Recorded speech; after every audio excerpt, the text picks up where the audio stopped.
राधे राधे महाराज जी। महाराज जी, अगर कोई साधक व्रत एवं उपवास मन को नियंत्रण करने के लिए करता है तो ये शरणागति में बाधा तो नहीं है? ऐसी स्थिति में साधक को क्या करना चाहिए महाराज जी? नहीं, ये तो हम अपने मन को पवित्र करने के लिए संयम में लाते हैं कि हमको ये नहीं पाना, ये नहीं पाना, इतना पाना है, ऐसे चलना है। प्रारंभिक है, इसका कोई ज़्यादा महत्व तो नहीं है, इसका कोई खास महत्व तो नहीं है। सात्विक भोजन भगवान को अर्पित करके अल्पाहार किया जाए तो इससे हमारे मन पर काबू होने में बड़ा सहयोग मिलता है। मैं क्या इस चक्कर में ना पड़ना चाहिए कि मुझे दूधाहार रहना, मुझे फलाहार रहना, मुझे ये त्याग करना, मुझे वो त्याग करना है। हमें भगवान की स्मृति में डूबने में सहायक क्या है, हमको ये देखना है। अगर हम अल्पाहार करके भजन में खूब तन्मय है तो हमें अल्पाहार करना चाहिए। अगर हमें भोजन की याद आती तो हम 4 रोटी नमक दाल जो मिला खा लिया और खूब भजन किया। प्रधानता भजन की है, प्रधानता इस तरह के जो ये प्रारंभिक साधक करते हैं, करना भी चाहिए, लेकिन प्रधानता भजन की पुष्टता के लिए स्वल्पाहार और सात्विक भोजन, और चाहे रोटी दाल हो, चाहे फल फूल हो, जो भी तुम्हें प्राप्त हो जाए। भगवत प्राप्ति के उपासक को चाहिए कि हमारा जो सबसे बड़ा बंधन है, विक्षेप है, वो इच्छा। इसीलिए हमारे यहाँ माधुकरी वृत्ति संतों को और गृहस्थ को धर्म से कमाए हुए धन के द्वारा प्राप्त अन्न अल्पाहार कहा गया है। 4 रोटी की भूख है तो 2 रोटी खा लो और खूब भजन करो। भजन करने के लिए ज़्यादा ऐसा कोई व्यवहार, हमें ये ध्यान रखना, जीवन भर ध्यान रखना है। अब तो भगवान के विधान के अनुसार जैसा भगवान चलावे वैसा हो गया, महलों में रखे चाहे झोपड़ी में बांध दें। जीवन भर इस बात का ध्यान रखते रहे हैं कि इसके बिना हम रह सकते हैं कि नहीं। हम भगवान के चिंतन के बिना नहीं रह सकते और सबके बिना रह सकते। जीवन में कई कई दिन भोजन न मिलने पर भी भजन में कोई विक्षेप नहीं।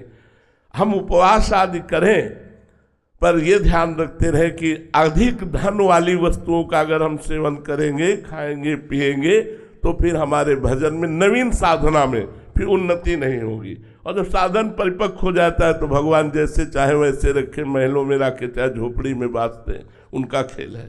धीरज शर्मा जी, हिमाचल से। राधे राधे महाराज जी। महाराज जी, क्या ज्ञान मार्ग और भक्ति मार्ग एक साथ चल सकता है? नहीं, थोड़ी दूर तक, इसके बाद नहीं।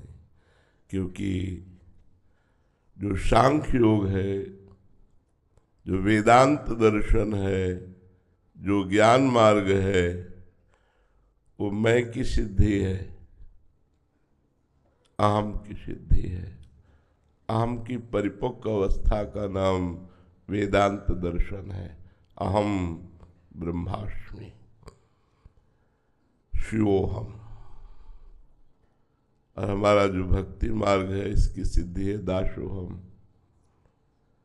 चाहे जो भी भाव हो, सख्य भाव हो या वात्सल्य भाव हो, गोपी भाव हो या सहचरी भाव हो, सब में दासोहम है, दासता है।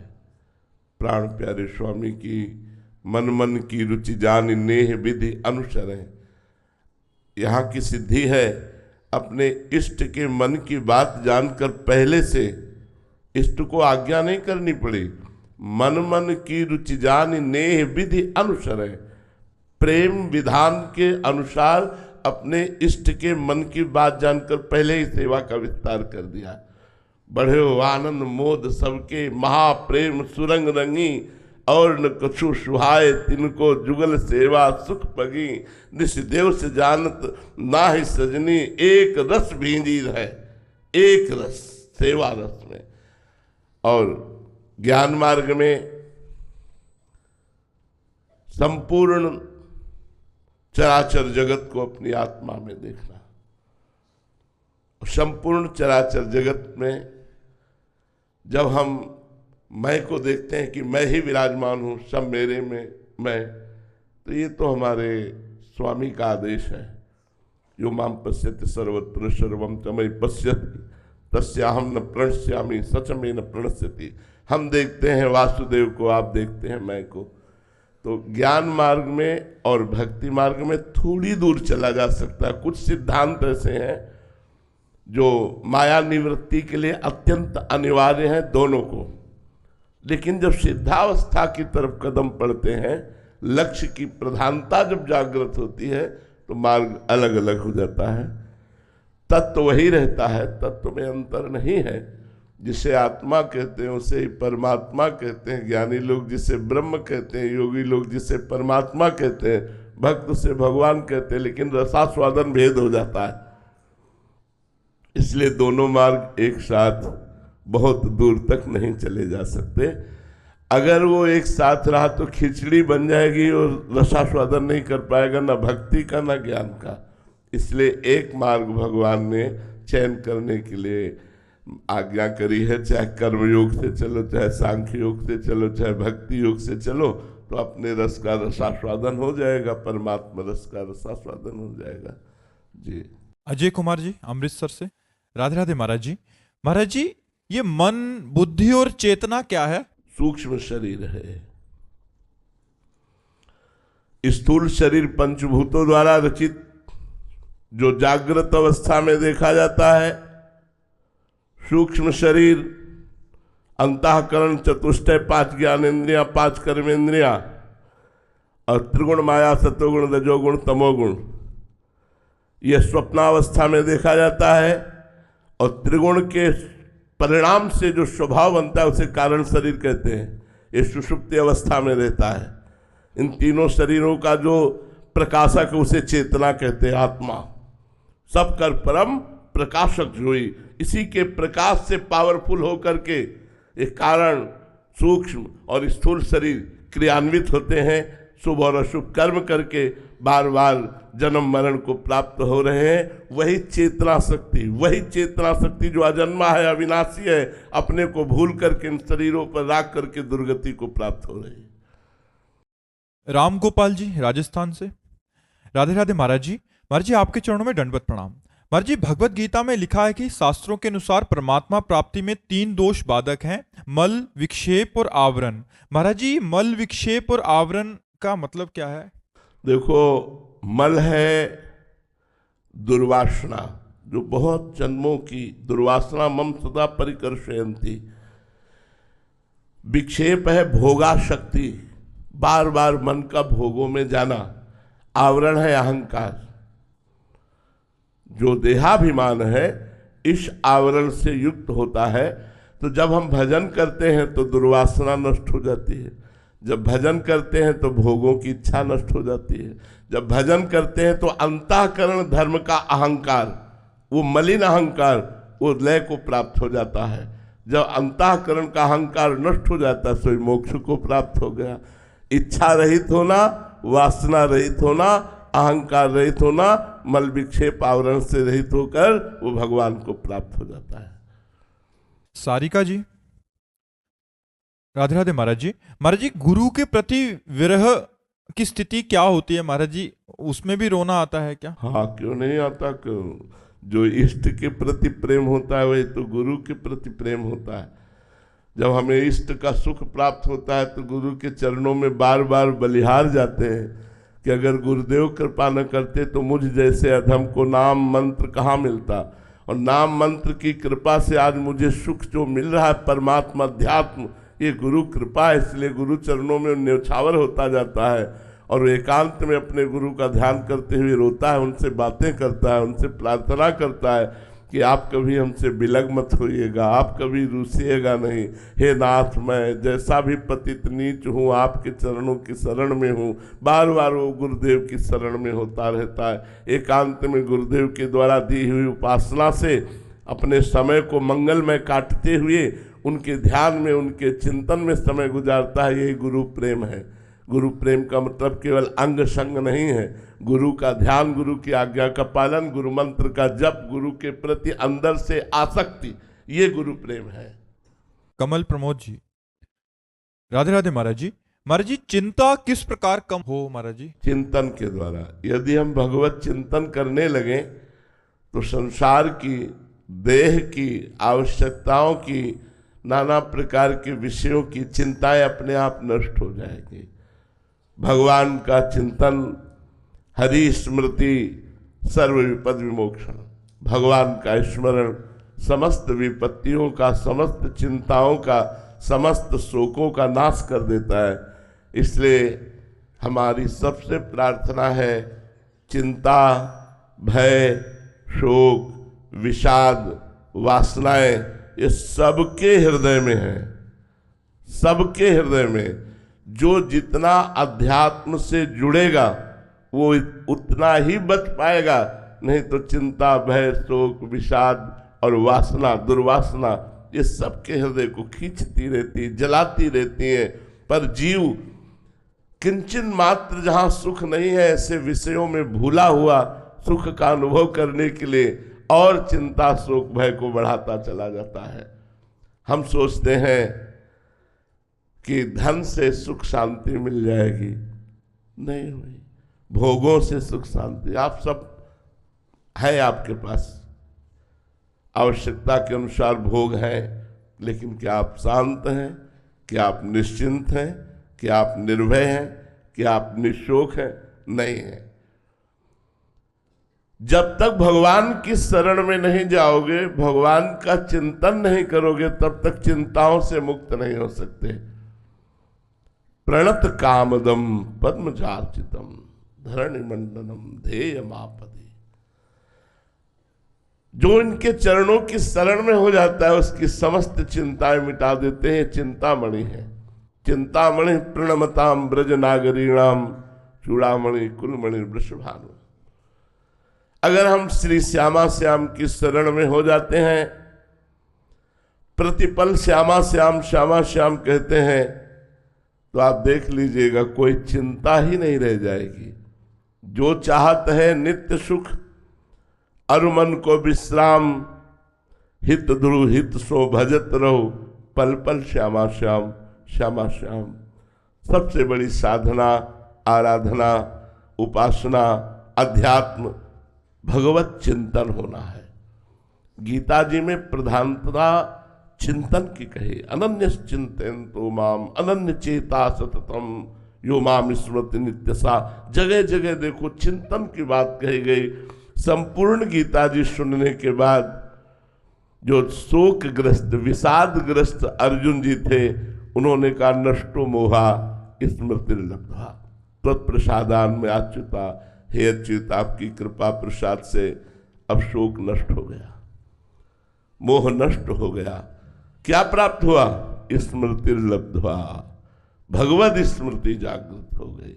इसलिए हमारी प्रार्थना है, सबसे धन, पद, भोग, विषय ये तुम्हारे हृदय को शीतल नहीं कर पाएंगे, क्योंकि तुम अविनाशी भगवान के अंश हो। तुम जब तक भगवान की शरण में नहीं आओगे, भगवान का चिंतन नहीं करोगे, भगवान की लीला कथाएं नहीं सुनोगे, भगवान का नाम कीर्तन नहीं करोगे, तब लग कुशल न जीव कहूं सपने हूं मन विश्राम। जब लग भजत न राम कहूं शोक धाम तज काम।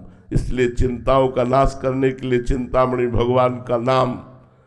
पायो नाम चारु चिंतामणि उर करते न खसई हो, अबलो नसानी अब ना लसई हो। पा गया चिंतामणि प्राप्त। क्या पायो नाम चारु चिंतामणि उर करते न खसई हो। अब हृदय रूपी हाथ से नाम रूपी चिंतामणि को छूटने नहीं दूंगा। हर समय हृदय में सुमिरन करूंगा, राधा राधा राधा राधा। चिंताएं नष्ट हो जाएंगी, बाधाएं नष्ट हो जाएंगी, आप आनंद में नाच पड़ेंगे। आप देख लीजिए आनंद किसे कहते हैं, अभी तक पहचाना ही नहीं।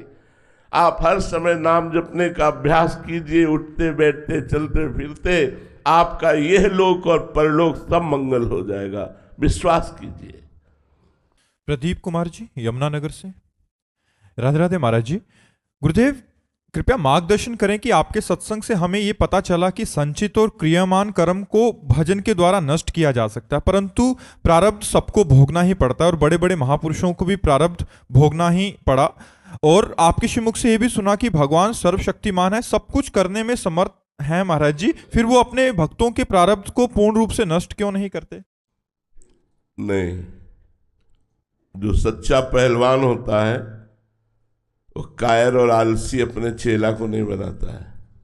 अगर यहां मारा और थोड़ा सा वो कच्चा पड़ा तो हजारों हाथ यही मारेगा वो। तो फिर भगवान जगत गुरु अपने चेला को कच्चा कैसे रखेंगे? शरीर राग से जो डर रहा है कि प्रारब्ध भोग भगवान मिटा दे, वो कायर है, शरीर रागी है। अरे देखो, हमारे भगवान सर्वशक्तिमान और परम कृपाल होते हुए अपने चेला पर आरा चलवा दिया, मूरत ध्वज पर, अपने शरणागत पर राग पर आरा चलवा दिया। पूरे देह को चीर कर 2 भागों में करो। क्या समझते हो हम जगत गुरु के चेला कोई साधारण थोड़ी है? भगवान अपने पार्षद को कमजोर बनाएंगे क्या? बड़ा सा बड़ा प्रारब्ध भोग भी ऐसे हंसते हुए मुस्कुरा करके जब आग में झोंका गया प्रहलाद जी को, जहर पिलाया गया प्रहलाद जी को, बड़े बड़े गजराजों से रौंदा गया प्रहलाद जी को, अस्त्र शस्त्रों का प्रहार किया गया, कृत्या उत्पन्न की गई, क्या क्या नहीं किया गया, लेकिन बाल भी बांका नहीं हुआ। तो हमारी छाती चौड़ी होती है कि मेरा स्वामी इतना कृपालु है, इतना मजबूत कर देता है अपने दास को कि प्रकृति का कोई भी वार उसका बाल बांका भी न कर पाए। सीम की चाप सके को तासु, बड़ रखवार रमापति जासु। भगवान अपने शिष्य को, अपने पार्षद को, अपने भक्त को कायर नहीं बनाते, कमजोर नहीं बनाते, विश्व को दिखा देते हैं कि देखो अगर जरूरत पड़ी तो मेरे लिए गर्दन कटाने में भी पीछे नहीं हटने वाले।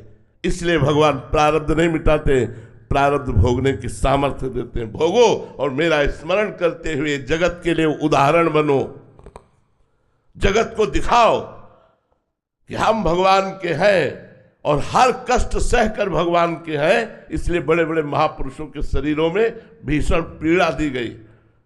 ये क्या है? भगवान परिपक्व करते हैं, भगवान मजबूत करते हैं अपने दासों को, देह भाव से रहित करके चिदान। तभी तो होता है ऐसा। ऐसा कैसे? बोले ऐसा इसलिए क्योंकि भगवान के दास हैं, क्योंकि भगवान के जन हैं। इसलिए सर्वाश्चर्यमय भगवान की कृपा, भगवान की कृपा कमजोर नहीं करती। जी प्रतिकूलता देके विशेष भजन में रुचि करवाते हैं। बिल्कुल, प्रतिकूलता ही भगवान के साक्षात्कार का योग प्रदान करती है।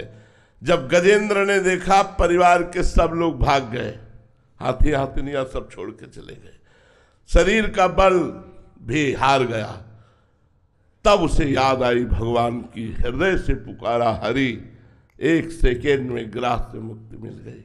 जब द्रौपदी जी ने देखा पांचों पति गर्दन झुकाए हैं, भीष्म आदि मौन धारण किए हैं, भुजाओं का बल थकित हो गया, 10,000 हाथियों का बल रखने वाला दुशासन बलवान खींच रहा है, जब देखा अपनी दांतों से भी साड़ी छूट जाएगी, गोविंद उसी क्षण वस्त्रावतार भगवान का हो गया।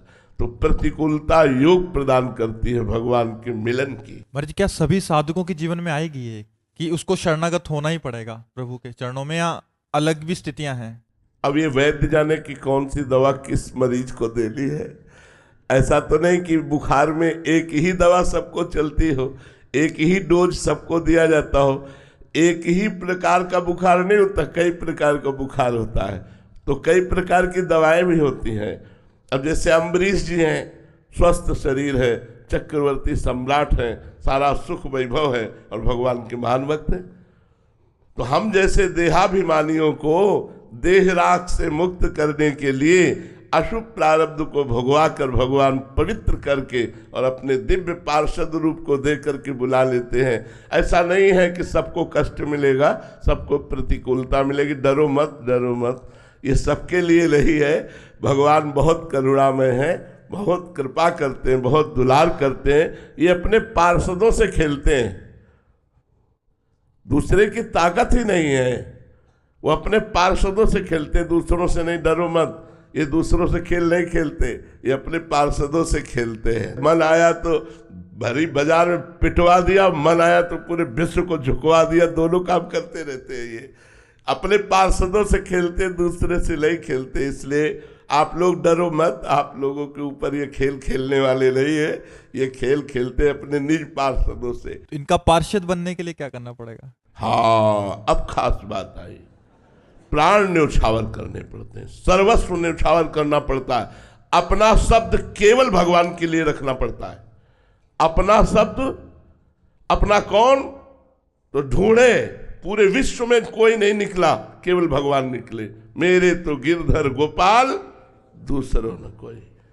अब दूसरों में शरीर भी है, गिरधर गोपाल के सिवा मेरा कुछ नहीं है। ये प्रभु का शरीर है, चाहे तो अभी कटवा दे, चाहे तो इसे सड़वा दे, चाहे तो इसे पुजवावे, ये उनका है, मेरा नहीं है। सब कुछ समर्पित, तन मन प्राण सर्वस्व समर्पित, अपनापन केवल भगवान से। वो भगवान का निजी पार्षद है। कहा राम रन हतो पचारी, अंतिम श्वास तक भगवान के आदेश का पालन किया। जय विजय है और कोई नहीं है, रावण कुंभकर्ण। और भगवान के सामने भगवान को कट वचन कहते हुए भगवान पर अस्त्र शस्त्रों का प्रहार। ये तो विरोधी पक्ष में भीष्म जी, महाभागवत और कृष्ण चंद्रजू के शरीर में कितने बाण मारे, कितने अस्त्र मारे। क्यों? क्योंकि वो निजी पार्षद है। अगर कृष्ण की इच्छा है कि प्रहार करो तो चूकेंगे नहीं, एक सेकंड में उनकी आज्ञा का पालन करेंगे। मर्जी स्थिति नाम जप से आएगी या उनकी कृपा से ही आएगी? वैसे प्रधानता तो कृपा है, लेकिन सहयोगी नाम जप है। भगवत पार्षद, भगवत समर्पित। एक दिन द्वारिकाधीश, हा गोपी, हा गोपी, तो देवर्षि नारद जी पहुंचे। देखा कि भगवान की आंखों में अश्रु है और मुख में गोपी नाम है। कहा प्रभु, एकांत में आप उसी का सुमिरन करते हैं जिसे बहुत प्यार करते हैं। आज मुझे पता चल गया आप गोपियों को बहुत प्यार करते हैं। क्या हम में से कोई ऐसा भक्त नहीं है जो कभी आपको एकांत में ऐसे याद आता हो? भगवान ने देवर्षि नारद जी से कहा कि हम इंतजार ही कर रहे थे कि आप आए और मैं अपनी पीड़ा बताऊं। आज मेरे उदर में बहुत पीड़ा हो रही। प्रभु, पीड़ा हो रही? हाँ। अगर किसी भक्त की चरण रज लेकर के मैं ऐसे लगा लूं तो पीड़ा समाप्त हो जाए। भक्त की चरण रज अभी लाता हूं प्रभु। अब जिस भक्त से कहें कि आप भगवान के भक्त हैं, अपनी चरण रज दे दो, भगवान के उदर में पीड़ा है, भगवान लगाए। भगवान नरक भेजोगे? भगवान के लिए हम चरण रज दें? अरे नारद जी, कैसी उल्टी बात करते हो। लेकिन जब ब्रज में आए और कहा गोपीजनों से कि भगवान के उदर में पीड़ा है, चरण रज, तो ऊपर की ओढ़नी उतार दी। सबने अपनी चरण रज झाड़ी, बोले जल्दी जाओ और उनसे कहो लगाओ, तुम्हारी पीड़ा दूर हो जाए। तो बोली तुम्हें पता है भगवान को चरण रज दे रहे, नरक जाओगी? अरे बोले हम कोटि कोटि नरक भोगे, मेरे प्रीतम का कष्ट दूर हो जाए। जब जाके बात कही तो भगवान के आंसू आ गए और कहा तुम भी तो भक्त थे, तुमने अपनी चरण रज दी क्या?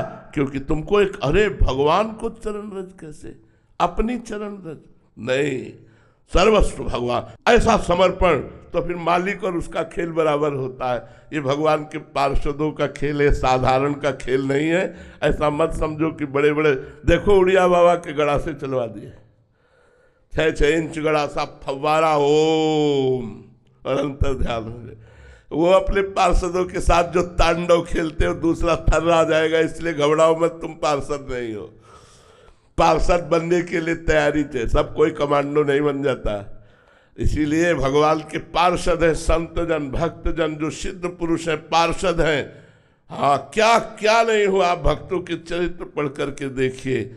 और भगवान उनके अधीन हो जाते हैं, उनके चरण दबाते हैं, उनकी आज्ञा का पालन करते हैं अपने भक्तों की। ऐसा प्यार कौन करने वाला है? अखिल ब्रह्मांडों का स्वामी हाथ जोड़े खड़ा रहता है अपने भक्तों के सामने। पग चापू और सेज बिछाऊं, नौकर बनूं हजाम, हाकू बैल बनो गडवारो, बिना तनख्वाह रथवान, यही तो मेरे मन में ठणी भगत मेरे मुकुटमणि। अपनो परण विसार भगत को पूरो परण निभाऊं, जाचे जाचू कहे तो बेचे से बिक जाऊं। और क्या कहूं घनी, जैसे पतिव्रता नारी घनी, भगत मेरे मुकुटमणि। ऐसी थोड़ी भक्ति का मार्ग भगवान का मार्ग है।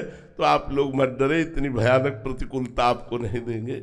देखो गुरु अर्जुन देव जी को तप्त तवे पर जलते हुए बैठाल करके तप्त बालू डाली जा रही हो, क्या कह रहे? तेरा किया मीठा लागे। ये गुरु गोविंद सिंह के दोनों लाडलों को दीवार पे चुनाया जा रहा है, लेकिन आह नहीं निकल रही। ये है निज पार्षदों का खेल। ये अपने पार्षदों से खेलते, साधारण से नहीं खेलते। भाई खाओ पियो मनोरंजन बैलेंस बना के चलो, बात अलग है। अगर पीछे पड़े तो फिर अपने लायक वो बना लेते हैं, अपने लायक बना लेते हैं, पुजवा के पिटवा के हर तरह से वो अपने लायक कुम्हार ठोक ठोक के मटकी अपने लायक बना लेता है, धूप में सुखाता है, फिर आवे पे जलाता है, फिर वो बाजार में रखता है। ऐसे भगवान अपने भक्त को परिपक्व करके सतरति सतरति सा लोकांतार्यति मम भक्ति युक्तो भुवनम पुनाद, मेरा भक्त लोक के लोक को पावन कर सकता है, ऐसा भगवान बना देते हैं। श्री राधा वल्लभ लाल की। हम तो यही समस्त भारतीय संतों से प्रार्थना करते हैं कि आज हमारा जो समाज व्यभिचार और व्यसन की तरफ प्रवृत्त हो रहा है, नए नए बच्चे गलत मार्गों का अनुसरण कर रहे हैं, तो हमारी वाणी, हमारा प्रयास, उपदेश आदि विविध प्रकार के अनुष्ठानों के द्वारा हम अपने समाज को सुख और शांति प्रदान करना चाहते हैं। जितने भी संत स्वरूप हैं सुख और शांति प्रदान करना चाहते हैं, तो हम चाहे उनको अपने पास बुलावें या चाहे उनके पास जा कर के हम उनको अध्यात्म का मार्ग बताएं, अध्यात्म उनके अंदर प्रवेश कराएं, जिससे ये जो दुर्दशा हो रही है, मांस भक्षण, मदिरा पीना, व्यभिचार करना, गंदे आचरणों में प्रवृत्त होना, ये अशांति का मार्ग है।